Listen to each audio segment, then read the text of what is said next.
So the book is 13 years of community cooking and love in one space. It's got recipes from over 70 different chefs. There's 100 global plant-based recipes, but we also touch on really important food issues such as why are 14 million people going hungry in the sixth richest nation in the Mm. world? Because that is an outrage.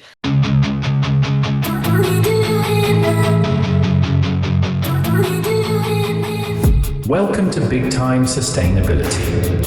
Big Time Sustainability is brought to you by Centre for Big Synergy, and it is a United Nations Global Goals initiative. On this show, global leaders and changemakers tell us how they are combating major challenges like climate change, loss of biodiversity, hunger, poverty, inequality, and many more.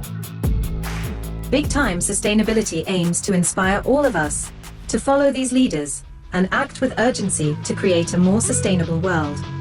If you are a changemaker or know someone who is making a big difference in their community or globally and should be on this show, please email us at podcast@thebigsynergy.org or visit www.thebigsynergy.org. I'm James Marsh, and with me today is Sarah Bentley. Sarah founded Made in Hackney, the UK's first plant-based community kitchen, cookery school and charity in 2012 in response to the rapidly growing issues with health inequalities, food access and climate change. Made in Hackney has collaborated with hundreds of partners, from home cooks and community chefs to grassroots collectives, festivals, charities, housing associations, schools, public health bodies, small businesses, global brands, and even the odd British celebrities such as Olivia Colman or Jamie Oliver. Sarah and the Made in Hackney team have this year published a cookbook called We Cook Plants, aimed at helping people move towards plant-based eating. And after stepping back from day-to-day leadership role at Made in Hackney, Sarah began working with plant-based health professionals, supporting healthcare settings to adopt a more plant-rich approach to food. And she's also in the midst of making a documentary about the power of plant-based eating. Sarah, welcome to Big Time Sustainability. How are you? I'm great. Thank you so much for having me. I'm looking forward to the chat. It's so great to catch up with you again. Let's start at the beginning. I know you started your career as a journalist. So how did you end up getting from there to food justice and sustainability? What was the origin of your interest in that? So I began my career very young. I moved from Lincolnshire to London to be a journalist. At first, I thought I wanted to do fashion, dipped my toe into that, realized, oh, that's not really for me after a couple of years. So then I became a music culture journalist, writing about grime and reggae and dancehall. I mean, obviously, right?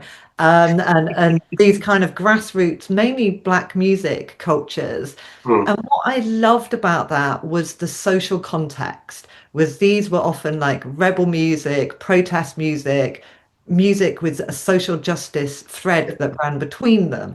And that's what really fascinated me. And I loved about that part of my career.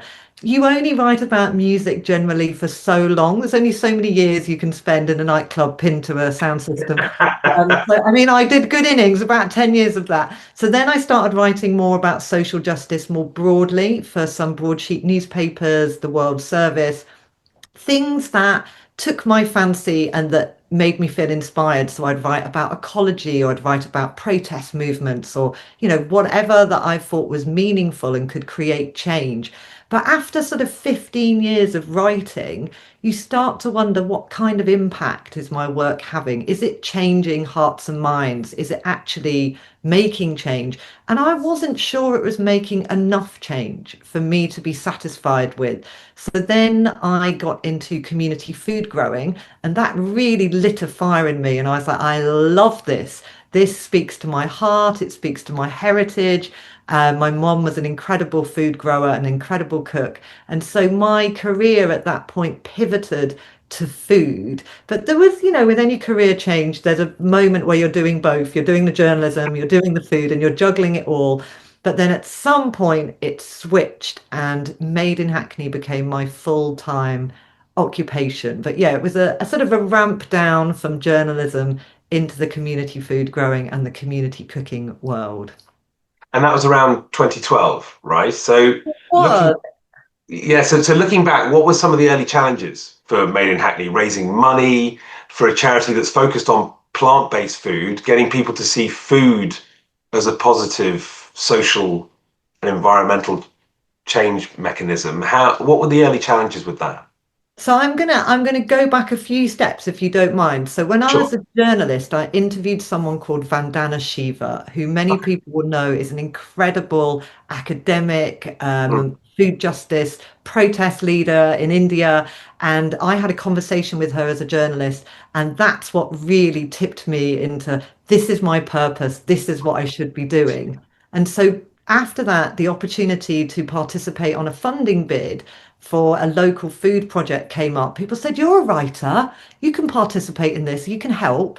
So that little inquiry where I thought I'd help with my writing skills for a funding bid, that actually became the beginning of Made in Hackney, where I sort of, with another person, thrashed out what does the local community most need? What is missing?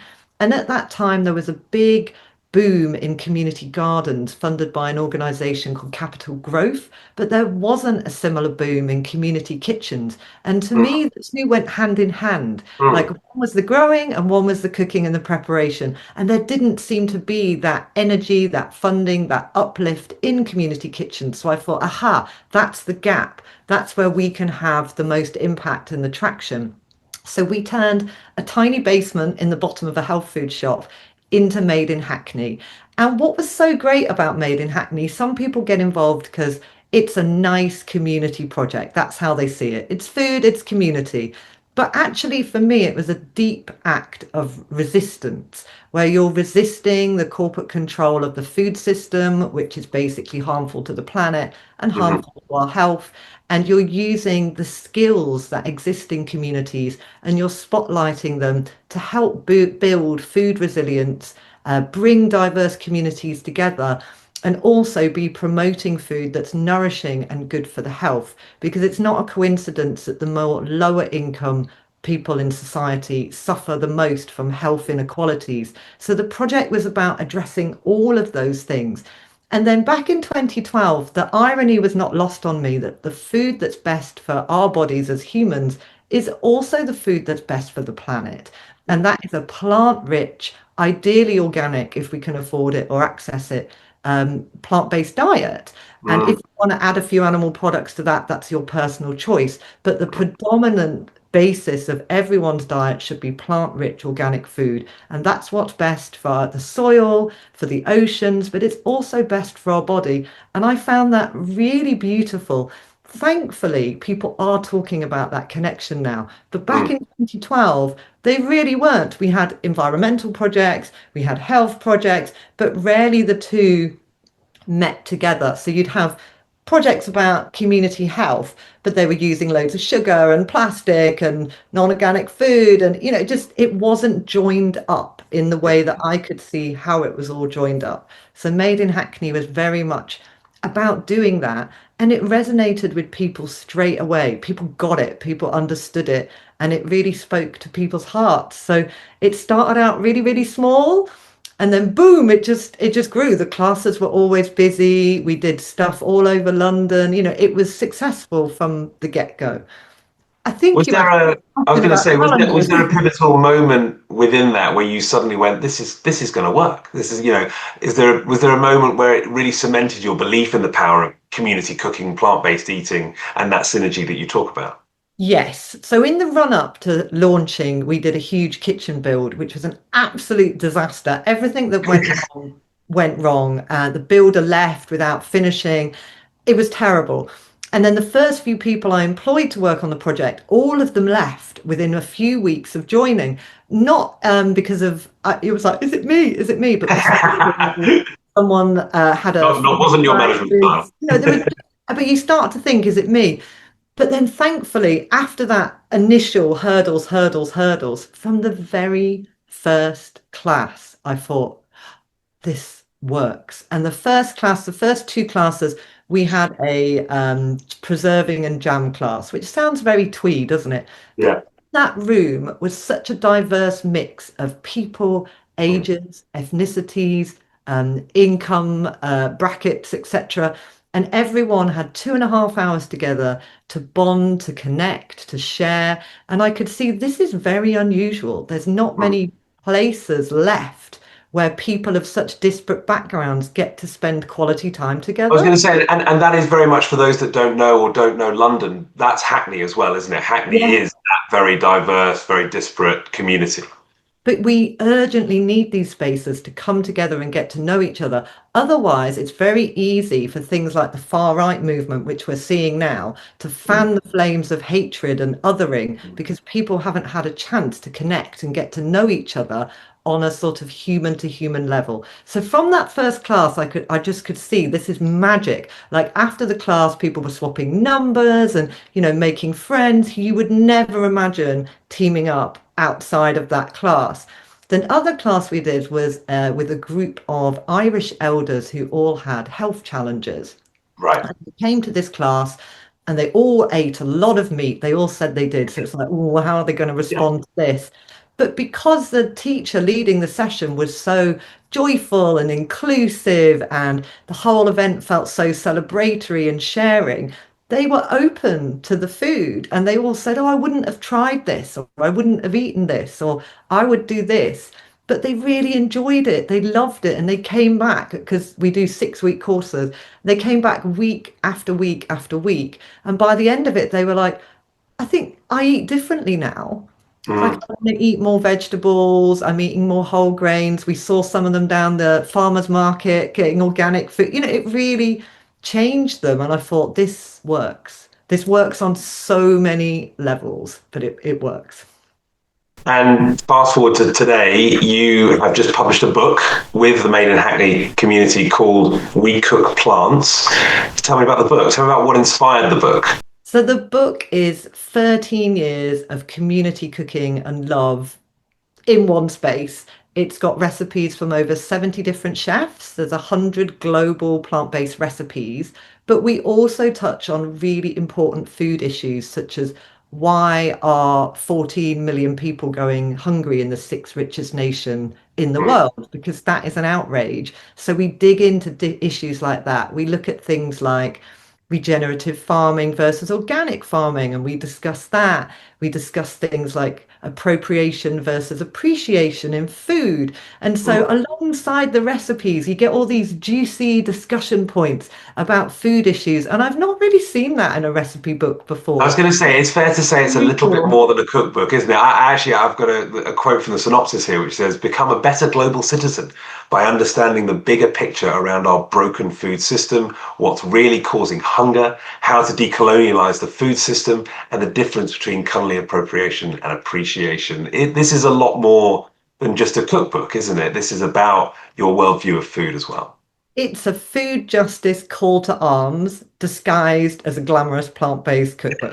And that's what I used to say about Made in Hackney, that we were a food justice revolution disguised as a community cookery school. Because you might start small with these community interactions, but the learning from that, you can ripple that out on a much higher level. So when you work with councils or you work with housing associations, or you work with food power players who order food for thousands of people a year because they work at a university, you have the ability to influence food on a really large scale. But your learning, your knowledge base has been from thousands of cooking classes with real people every day. So the work we do and the opinions we have, we've not pulled them out the air. They're based on working with real people over the last 13 years and in all sorts of different environments. So one course we did was with new mothers who had newborn babies, but they were all recovering addicts. So they all lived in sort of hostels or shelters, so had very limited access to kitchens, cookery equipment. You couldn't use certain trigger ingredients like vanilla essence. And so we'd have to craft a cooking course that would meet their needs, their unique needs, so that they could nourish themselves and sustain themselves while juggling the challenges of being a new mom, while also in quite challenging life circumstances. And we've met so many different community groups over the 13 years. And just by listening and engaging, we've crafted a food experience for them that really is beneficial. We never turn up and go, this is the class, this is what you're having. We get to know the groups first and then Yeah. develop something that would work for them. We also do classes that are open to the general public, so anyone and everyone turns up. So that we do have a sort of method for that, to how to include everyone. But yeah, it's all of that learning and all that experience hopefully comes through in the book.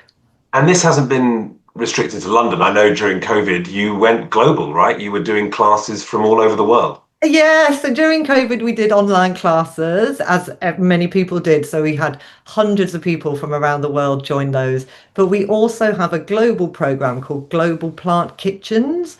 And what that is it's an online learning platform, sort of how to do a plant-based cookery school, and a mentoring program for groups that are ready to go or they've already started and they need some support to set up a plant-based kitchen in their area. So we're not about empire building. We don't like that. We're about movement building. So Yeah. our whole reason for that was to share our 13 years of learning to accelerate a global movement of plant-based cooking skills. And we don't have all the answers, but we're really happy to share our 13 years of learning, experience. We made so many mistakes along the way. There's no need for everyone else to make them. So we're happy to share those to hopefully speed up everyone else's journey. So we've mentored groups from Peru, Macau, all over the UK, South Africa. And if you asked me in 2012, would that be happening in the future of Made in Hackney? I thought you were crazy, but Yeah. that's what we've done. So it's beautiful to see something as grassroots as what we were doing, pulling levers at a sort of global level. I want to touch a little bit on what you're doing now as well. So you've stepped back from your leadership role at Made in Hackney recently, and you're now working with plant-based health professionals to support healthcare settings in adopting more plant-rich approaches to food. Tell me a little bit about that role and how did that opportunity come to you? Sure. So leaving something you founded and is really your first Mhm. baby is a very difficult journey. And you have to unpick so many things about ego and your identity in order to do that. I'm lucky. My hand was forced by my son, who's PDA autistic, and he Right. needed an alternative education path that required more of mum time. And Mhm. so I knew after 10 years, I've got to step down from this Mhm. leadership role. I need more time for my family. So, but I also think it's very healthy for founders to leave organizations after 10 years or so and have them fly on their own without you. And you can advise and support, but essentially it does its own thing. So Mhm. I was lucky in that my son sort of forced me to do that. But I do think it's very healthy. So, plant-based health professionals, we've known them at Made in Hackney for many years. We deeply admire their work. They are an organisation that trains and inspires medical professionals to up their skills in plant-based nutrition and knowledge and sustainability, and to really see that link between the health of the planet and the health of people being connected. So I'm their campaign manager, but we are about to change that title to the Plant First Healthcare Manager. And that's an initiative where we're supporting healthcare settings to adopt more plant-rich diets. And it's fascinating and really exciting for me because the potential for impact is huge with this. Mm. If you And can, what are the biggest barriers to doing that? What stands in the way of having oh, more so many. plant-based healthy food in healthcare environments? So this is a very juicy question. So obviously the obvious answer is cost, Yeah. but also knowledge. So a lot of chefs that are working in the NHS, amazing chefs, highly skilled chefs, loads of chefs from ex-military, but they didn't do plant-based culinary training as part Mhm. of their chef's training. It's quite a new thing. So only the chefs who are very interested in this have this knowledge base. So there's a knowledge gap.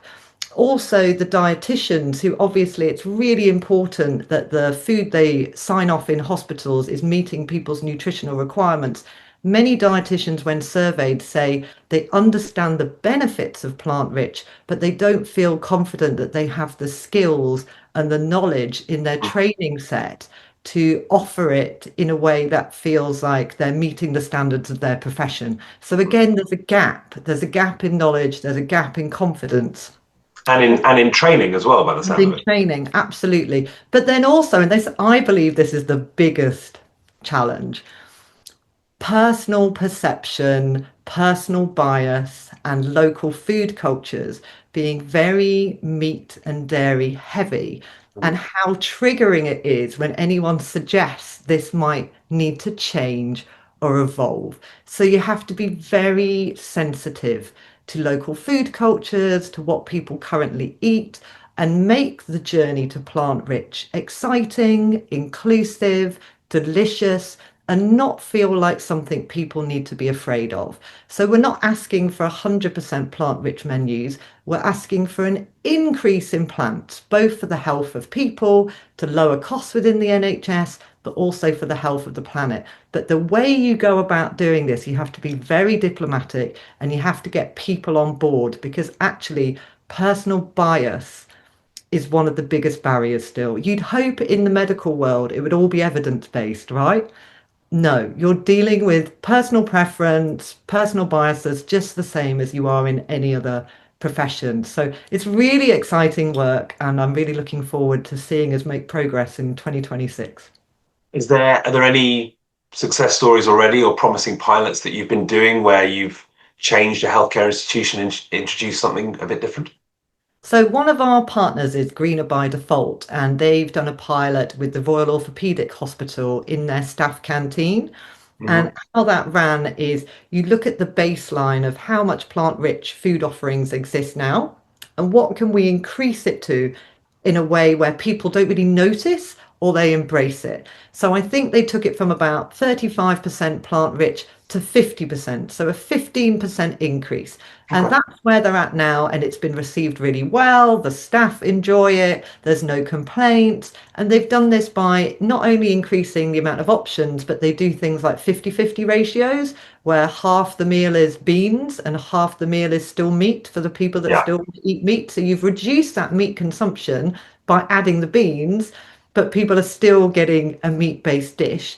Mhm. Also, things like tasty titles. If you call something the vegan lasagna, no one's ordering that except for a couple of vegans. But if you Yeah. call something like a, roasted vegetable Italian lasagna, people think, oh yes, I'll have that. Yeah. There's also lots of choice architecture and nudge behavior techniques you can use to encourage people to make a choice. So that's putting the plant-rich options at the top of a menu, that's not having separate menus, that's making the chef specials all plant-rich, feel special, it's special of the day, I want what's special. And so sort of surrounding the plant-rich food options with a positive culture is so important. So you might encourage staff to share recipes on the intranet. You might celebrate once a month and say, we've saved so much carbon this month with our plant-rich menus. So that touchy-feely, soft stuff around the edges is the stuff that I really enjoy and Yeah. I really see the benefit of, because you're trying to create a food culture where people, when you hear the word plant-rich diets, instead of a collective groan, you feel a collective smile. And that's the aim. And you don't do that with one intervention. You do it with multiple interventions that change the whole culture of a place. And talking about plant-rich diets and healthcare, I know that you're working on a documentary at the moment about someone who is effectively healing themselves through a plant-rich diet. Tell us a little bit about this person's story and what drew you to it. So this lady is called Kate Dunbar, and she's a patient advocate for plant-based health professionals. Now, I'm really keen to stress a plant-rich diet isn't a silver bullet for everything. I'm not one of these people that's like, eat plant-based and everything, you'll live to Yes. 250. And, I'm not one of those people. But for some people, it can completely change their life. And that is the case of a lady called Kate Dunbar. She had psoriatic arthritis, and by the time she was 41, she was completely bedbound and was in agony. That's my age now. Mhm. That's Right? It's our incredible. Yeah. ages. Couldn't be a mum, couldn't work, couldn't do her art, just became, in her own words, a non-entity. And she questioned Mm, every day whether she really wanted to still be on this earth, because mm, who wants to live like that? And just moving was great pain, coming down the stairs was great pain. It was just constant great pain. mm, So when she was given the right drugs, she she improved. Her symptoms improved a little and she was able to move. But that's where the recovery stopped. So she was able to function a bit, but she was not thriving. She was not enjoying life. So she came across a whole food plant-based diet at an event, and a lady who was a vegan runner recommended it to her. And when she heard about it, she thought, oh, it sounds really extreme. No oil, no sugar, no pies, no cakes. But she Yeah. thought, I'm going to give it a shot because I'm so ill. You know, she was suffering so much. So she adopted a whole food, plant-rich diet, quite a strict one initially. Yeah. And over the space of 6 months, her symptoms completely cured, and she now runs ultra marathons age 62. Wow. So she's That's gone from being completely bedbound to being an ultra marathon performer. And she still knows this illness. She has this illness because if she ever gets a bit sloppy and say, has a takeaway pizza on a Wednesday and on the Thursday has like a takeaway, straight yeah. away she'll start to hobble and her Really. hands will start to do this. So she, Yeah. I know I can have a few treats, but I can't. I Yeah. need to because that's in my system. But she knows how to manage it, and she wouldn't swap it for anything. So hopefully, it's an inspirational story when people see her story that you can actually, for some conditions, really change your life by changing the food that you eat. And you talked a little bit about the way we talk about food, and the way you talk about and label food in the healthcare settings that you're working in. What do you think the role is of storytelling around food justice, plant-based or plant-rich diets? It seems like you found a power in telling stories around that. Absolutely. I cannot stress enough the power of storytelling. No one wants to be told what to eat or made to feel bad about what they eat. Food is emotional, it's our heritage, it's our family, it's so many things. So, if anyone is going to suggest a change or an evolution, it needs to be presented in a way that's joyful, that's inclusive, that feels appealing, and feels like a journey you want to go on rather than a journey of deprivation, guilt, being made to feel bad about your choices and ruling things completely off the menu. The storytelling needs to feel different. Now, I've been vegan for 22 years. That is my choice and that's what makes my heart sing. But I realize that's not for everyone. And if everyone could be eating 80% plant-based, the world, the planet, and everyone's health would be in such a different place. And so telling these positive stories, making feel like this is a party I want to get involved with is so important because people are moved towards joy. They're often fear paralyzes people, and that's why even though we're facing a climate catastrophe, so many people don't do anything about it because it's too enormous. It's too big. It's too overwhelming. And so, if you give people stories and change that they can actually implement, they're far more likely to act. Well, that leads us quite nicely into talking sort of on a more macro level, a larger level, about what lessons you think policymakers, whether that's local councils or whether that's national governments, can take from community-led models like Made in Hackney, for example.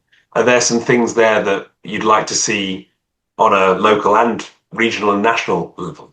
Absolutely. I feel in the UK, our policymakers are not bold, they're not brave, and they're not evidence-based.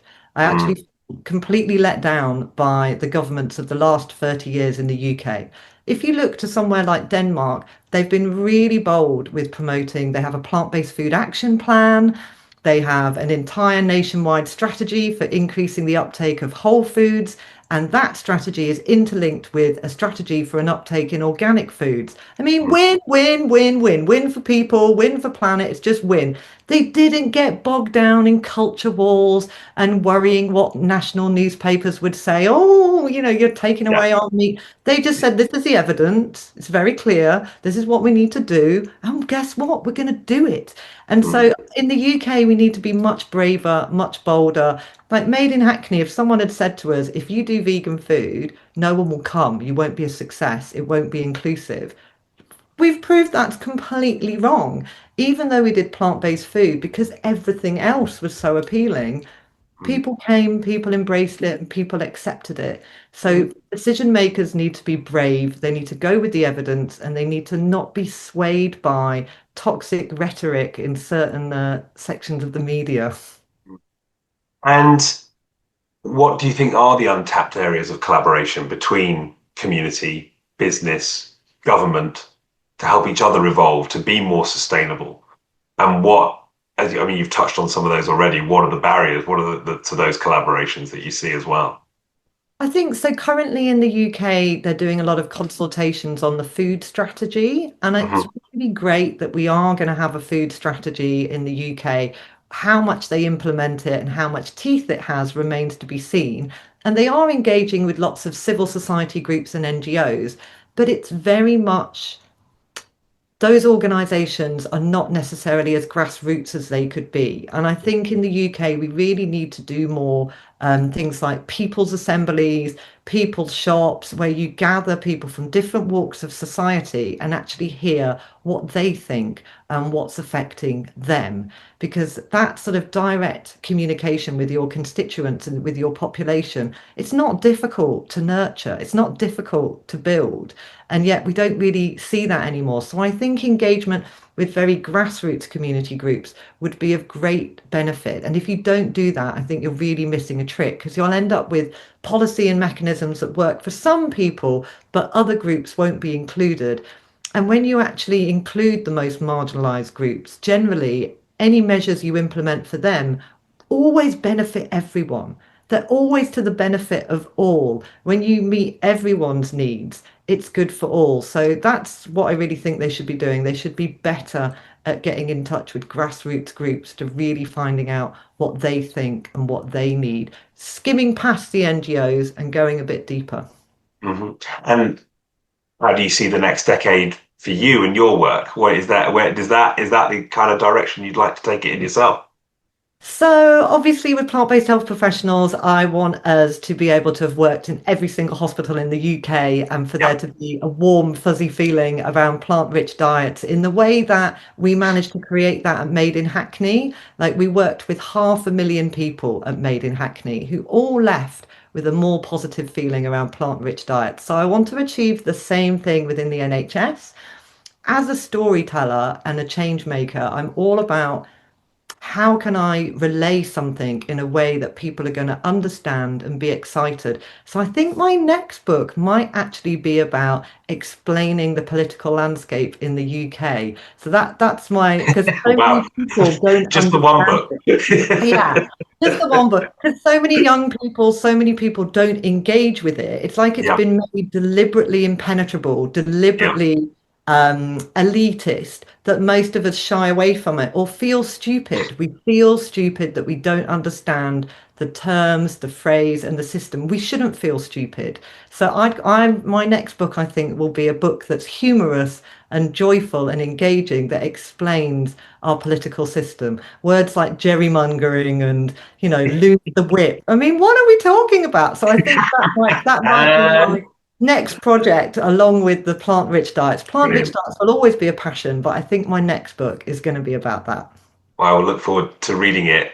For listeners and viewers who are inspired by your journey that you've talked about today, what's one thing, one small actionable step that they could take to make a difference in their own communities right now? I would say volunteer.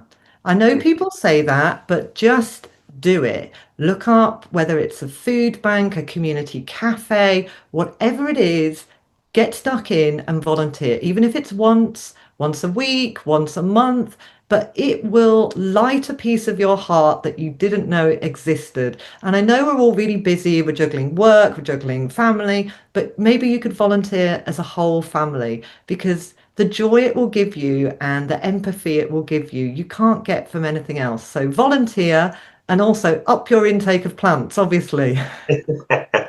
And we know that big challenges need bold action to overcome them. That's where the UN's global goals come in. They're a plan agreed by all world leaders to build a greener, fairer, and better world by 2030.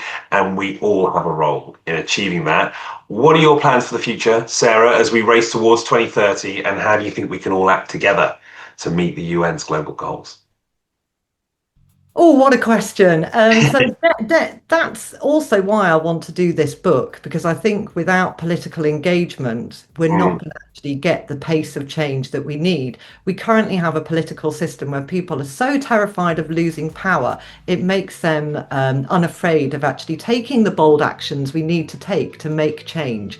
So I would say to people, we need to look for a new type of politics, progressive politics, that's about hope, not fear, and that puts people and planet at the front and center of everything. It's a time to question all the conventional ways of doing things. Like, why do we have the House of Lords in the UK? Maybe we should look at that. How does the stock Yeah. market work? Should we really Yeah. look at that? Should food commodity traders be Yeah. allowed to exist? Like, food commodity traders make money off of famine. They make money off of human suffering. I think right now it's time to tear down all the old structures that don't serve us and build something new, because we're not going to achieve those UN developmental goals if we try and do it under the same systems and under the same approaches that's got us in this mess in the first place. That's just nonsensical. So we're going to have to be very brave, and we're going to have to question everything. Well, you talked a lot about hope. I think there'll be a lot of people that will derive a lot of hope from what you've told them today. Sarah, thank you so much for joining us on the Big Time Sustainability Podcast. My pleasure. Thank you so much, James. Thank you for joining us on this edition of Big Time Sustainability. Please share, subscribe, and join us again next time.